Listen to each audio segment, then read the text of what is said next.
وبذالک امرت وانا اول المسلمین۔ سامعین کرام، قرآن مجید دا 8واں پارہ سورہ الانعام ہے اور یہ 161 تو لے کے 163 تک آیتاں میں تواڈے سامنے پڑھیاں۔ انسان دی سب تو بڑی ضرورت جس تو بغیر دی زندگی بالکل ضائع اور بیکار ہے، وہ ہدایت دا حصول ہے، سیدھا رستہ ملنا سب تو بڑی گل ہے۔ اگر زمین و آسمان دے خزانے بھی آدمی نوں مل جان، لمبی عمر پائے، کوئی دنیا اندر دکھ تکلیف نہ آئے، مگر صراط مستقیم نہ ملے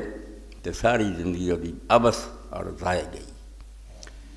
مرن تو بعد وہ اگ دا انہیں سمجھو شکار ہو جانا اور چھٹکارے دی کوئی سبیل نہیں۔ اس پاروں ویکھدے ہیں اسی جے تو وڈی کوئی حاجت ہوندی تو اسی سورہ فاتحہ اللہ دے سامنے ہر رکعت دہراؤندے، کوئی دعا نہیں اور بندہ منگدا نماز دے اندر، ہر رکعت جڑی گل نہ روندا اہدنا الصراط المستقیم، سانوں سیدھا رستہ دکھا تے چلا، سیدھے رستے تو بغیر کچھ بھی نہیں۔ ساری عمر جڑی نا انہیں برباد کر لئی جنہوں سیدھا رستہ نہیں ملا۔ اس تو اللہ تعالیٰ دے پیغمبر او دے رسول اور نبی علیہ السلام صرف لوگوں صراط مستقیم دی تعلیم دے لیا، صراط مستقیم کے سیدھا رستہ جتے تسی چل دے جاؤ تو اللہ تعالیٰ تک پہنچ جاؤ گے اور راضی ہو جاؤ گا، ہمیشہ دی کامیابی نصیب ہو جاؤ گی۔ تو اللہ تعالیٰ نے اس صراط مستقیم دا بیان بہت جگہ کیتا، مگر ایتھے تشریح کرنا دسیا کہ اے اللہ دے رسول تو لوگوں نوں کہہ دے قل اننی ہدانی ربی الی صراط مستقیم، میرے رب نے مینوں سیدھا رستہ دکھا دتا۔ ہن ساری دنیا میرے مخالف ہوئے، میری دشمن ہو جائے، میرے نال ٹکر لے تو میں وہ سیدھا رستہ نہیں چھڑ سکتا، کیونکہ میرے رب نے مینوں دسیا۔ باقی سارے لوگوں دے اپنے گمان ہے، گویڑ ہے، انہوں دے اپنے تخمین اندازے ہے، انہوں دے پلے حق کوئی نہیں۔ میں آپ نہیں ڈھونڈ کے تو اپنی تحقیق اور مطالعہ نے شاید معلوم کی، میرے رب نے دسی، رب نے آپ بول کے کیا بے میرے والوں جڑا سیدھا رستہ آندا وا، اس تو میرا رب جڑا ہے اللہ دے رسول نوں حکم ہے تو کہہ دے،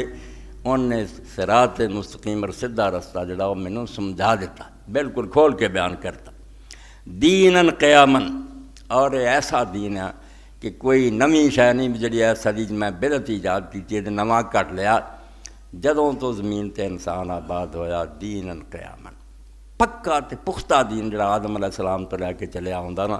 امتاں وہ جگاڑ پیدا کر لیندیاں رہیاں، بدعتاں واڑ لیندیاں رہیاں، جان کے اینوں چھڈ کے پگڈنڈیاں تے دوجے رستیاں چلی جاندیاں، ورنہ دیناً قیاماً، یہ جڑا نا سیدھا رستہ ہمیشہ تو محکم تے قائم دین جڑا یہی چلا ہوندا، اور اینوں سب تو زیادہ زور نہ جنے دنیا پھیلایا ملت ابی ابراہیم حنیفہ۔ یہی پھر طریقہ ہے ابراہیم علیہ السلام دا جڑا حنیف سی، ہر پاسوں منہ موڑ کے یک رخا ہو گیا سی۔ حنیف آندے مائل ہو جان والے نوں، انہوں نے ہر شے والوں منہ موڑ لیا کہ کسے شے نوں نہیں میں پوجنا تے نہ مننا، میں صرف ایک اللہ دا پجاری ہاں، وہ دا بندہ حنیف، وما کان من المشرکین، اور ابراہیم علیہ السلام مشرکاں چوں نہیں سی۔ اللہ تعالیٰ نے ابراہیم علیہ السلام دا حوالہ تد دیتا، ورنہ سارے انبیاء علیہ السلام دا یہ طریقہ دین ہے کہ اس ویلے جڑیاں امتاں قرآن پاک دے سامنے سی جنہاں نال قرآن مجید خطاب کر رہا سی، وہ تینے وڈیاں امتاں ابراہیم علیہ السلام تے فخر کر رہی سی۔ ساڈا طریقہ ابراہیم علیہ السلام دا دو اہل کتاب سی، یہود اور نصارہ، یہ دونوں کہندے ابراہیم علیہ السلام سارے نبیاں دا باپ ہے، جد انبیاء، ساڈا طریقہ وہ، اور مکے دے عرب جڑے سی مشرکین، انہاں کو تو لے دے کے گل ہی یہ سی، یہ آندے جا ساڈے جی ہر ہور نبی آیا کوئی نہیں، یا ابراہیم آئے سی یا اسماعیل آئے، ایک کعبہ انہوں نے بنایا، ساڈے پلے سرمایہ افتخار جڑا جو اسی پلے بنی پھرنے ساڈی شان، وہ تو صرف ابراہیم علیہ السلام۔ اس تو اللہ نے حوالہ دیتا کہ محمد رسول اللہ صلی اللہ علیہ وسلم تو انہوں کہے بے جیڑا رستہ رب نے مینوں دسیا کوئی من کڑت نہیں، نہ کوئی نواں، ہمیشہ تو یہ دین چلا آوندا، اور انہوں ابراہیم علیہ السلام نے پوری دنیا جو جاگر کیتا، نشر کیتا، ملک ملک پھر کے دا اعلان کیتا کہ ابراہیم علیہ السلام حنیف سی، مشرکاں جو نہیں سی۔ تسی جڑا شرک شروع کیتا تہاڈا ابراہیم علیہ السلام نہ کی تعلق ہے، اور ایک کوئی ایسی گل نہیں سی جنہوں عرب دے لوگ چھٹلا سکن۔ ایک تو ہوندا بندہ کو ضد کرے بھی نہیں ابراہیم علیہ السلام تو مشرک سی، نہیں، مکے دے سارے جڑے مشرک سی وہ بے شک شرک کرتے سی، بت بنائے سی، انہوں کو مدداں منگے سی، مگر یہ تاریخ انہوں نے یاد سی، ایک کہانی ساری انہوں دے باپ دادیاں تو انہوں نے پہنچی تھی۔ بے ابراہیم علیہ السلام تے عراق چ پیدا ہوا سی، وہ عراق تو مصر کیوں گیا،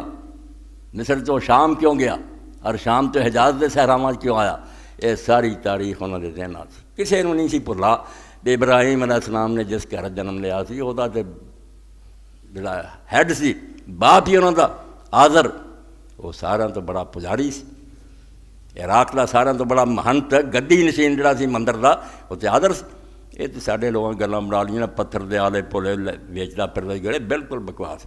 اس ریاست دے اندر وہ درجہ نمرود دے برابر سی، نمرود دا جو درجہ سی وہ سیاسی حکمران سی، یہ مذہبی پیشوا سی، اور اینی دولت سی اس مندر دی بے بادشاہ دے خزانے چ نہیں سی۔ ہن بھی وہ جڑے آثار نکلے آ زمین دی کھدائی نہ ان گنت کوارٹر وہ نام، دولتاں دے ڈھیر، سونا تے چاندی تے جانور، یعنی وہ دنیا دا امیر ترین آدمی سی آدر، اور وہ کافرے جڑے سی وہ مال لے کے مندر دے مشرق تو مغرب پہنچاندے۔ اس تو اینی دولت سی آدر دے بے ابراہیم علیہ السلام اگر معاذ اللہ گمراہ رہندا، باپ دی گدی سنبھال لیندا تو کوئی انہوں کمائی دی لوڑ نہیں سی، مگر ابراہیم علیہ السلام نے حنیف ہو کے کہ نہیں میں اللہ دا بننا، میں شرک کوئی نہیں کرنے۔ یہ سارے بڑے جڑے سی انہاں دے مکے دے جانتے سی کہ ابراہیم علیہ السلام نے بت پوجن دی بجائے بت توڑے سی، اپنے باپ دے بت توڑے سی، اور اس پاروں ہی بادشاہ نے کونسل بلا کے مشورہ لیا بے ساڈا تو سارا دا دین یہ سی کہ بزرگاں دے ہے مجسمے تے مداں کر دے، یہ لڑکے نے اٹھ کے اینی توہین کی، 10 دن قید تو بعد فیصلہ آیا بینوں جلا دینا چاہیے، پھر آج اگ جلائی گئی ابراہیم علیہ السلام سے۔ سارا جڑا قصہ ہے عرباں نوں پتہ سی، بت پوجن والوں نوں پتہ سی جو تو بت چھکن سی، انہیں بت پوجے۔ اس تو قرآن نے جدو کیا بے ابراہیم علیہ السلام مشرکاں جو نہیں سی، وہ تو حنیف سی، صرف ایک اللہ نوں پوجن والا سی۔ ایک ایسی گل سی جنوں کوئی بندہ نہیں سی جرت کر سکتا چلائے، مننی پیندی سی کہ واقعی محمد صلی اللہ علیہ وسلم حق کہیں، یہ ہو گیا۔ اور یہ بھی وہ جانتے سی کہ بت پرستی تے 100 سال ہویا آئی، مکے چ بھی بت نہیں سی، یہ خدا دا کر سی اور اتنے اللہ دی پوجا ہوندی سی۔ اتنے عمر بن لوہی خزائی مکے دا جڑا سردار بن گیا، وہ بیمار ہویا، شام بلکا گیا، اتنے پتہ لگا کہ چشمہ وہ پانی پیتا، چلو شفا ہوگی۔ کئی چشمے قدرتی اللہ نے ایسے کہ انہوں دے اندر ایسی معدنیات حل ہوئی ہیں بھی انہوں نے بندے نے شفا ہو جاتی، کئیاں نوں جڑی پیچش وغیرہ یہ دور ہو جاندے، کئیاں دی قبض دور ہو جاتی۔ وہ کوئی اتنے بزرگ نہیں ہوندا، یہ مجاور بہ جاندے بنا کے اتنے دربار جا بیٹھوں دی پانی آوندا، کچھ نہیں آوندا، وہ قدرتی چشمے اللہ نے انہاں 'تے اثر رکھیا۔ جدوں آرام آیا اتنے نے ویکھیا کہ شام دے لوگ جڑے کہ بت انہاں نوں پوجدے۔ یہ حضرت عیسیٰ علیہ السلام تو کئی 100 سال بعد کی گل ہے، اس تو عرب جڑے سی وہ ایک گل نہیں سی کہہ سکتے کہ رسول اللہ تو غلط تھا نا، باپ ساڈا ابراہیم بھی بت پرست سی نا، ساری گل کا انہوں نے پتا سی بے جڑی انہیں جڑ تے کلہاڑی رکھی نا بے کیڑا شرک لئی پھردے سی۔ اولاد ابراہیم علیہ السلام دی جے بنے جے بیت اللہ وہ سنبھالیا تے دین نواں ہی کر لیا تسی بت پرستی دا، وہ بت توڑ کے اتوں اگ پیا تے جلا وطن ہویا۔ اور اے عمر بن لوہی خزائی پہلا بت حبل دا لے کے آیا، انہاں لوگوں نے پوچھا بھی کیوں نہ آگیا ہے بزرگ انہاں دے وسیلیاں نال اللہ دعاواں سندا، وسیلہ دنیا نوں لے کے بہ گیا، یعنی صراط مستقیم کی ہے، میں سیدھا منہ کر لیا سوال دی طرف، کوئی درمیان شاہ نہیں، ڈائریکٹ وسیلے کی ہے، اینو ہو کے آؤ، اللہ تعالیٰ تو پھیر دیں دے، آؤ چلے جاؤ آؤ چلے، اللہ چھٹ جاندہ در در تکے کھاندے پھر دے۔ اس تو اللہ آندا سرا ان ربی علی صراط مستقیم، میرا رب کو ٹیڑیاں راہ تے میں آوندی ہو کے آਉਣਾ، وہ سیدھی راہ تے کھڑا ہے، منہ کرو نہیں سامنے ہے تہاڈی، کتے نہیں گیا، تہاڈی اپنی کوتاہی غفلت ہے، تسی رخ نہیں سیدھا کر دے، ورنہ اللہ قریب ہے۔ بت ایک لے آندا کعبے شریف تے ٹنگتا، مڑ کے جڑے جی ہور لوگ انہاں بھی ہولی ہولی جڑے عرب بت سی وہ لے آندے، مکہ بت خانہ بناتا، ورنہ کوئی اتھے بیت اللہ شریف چ بت نہیں سی۔ اس تو اللہ دے رسول علیہ السلام نے جب اعلان کیتا کہ میرے رب نے مڑ کے وہ سیدھا رستہ مینوں سمجھایا جڑا تواڈے باپ ابراہیم دا طریقہ سی، وہ حنیف سی، کسے پاسے وہ دھیان نہیں سی، صرف رب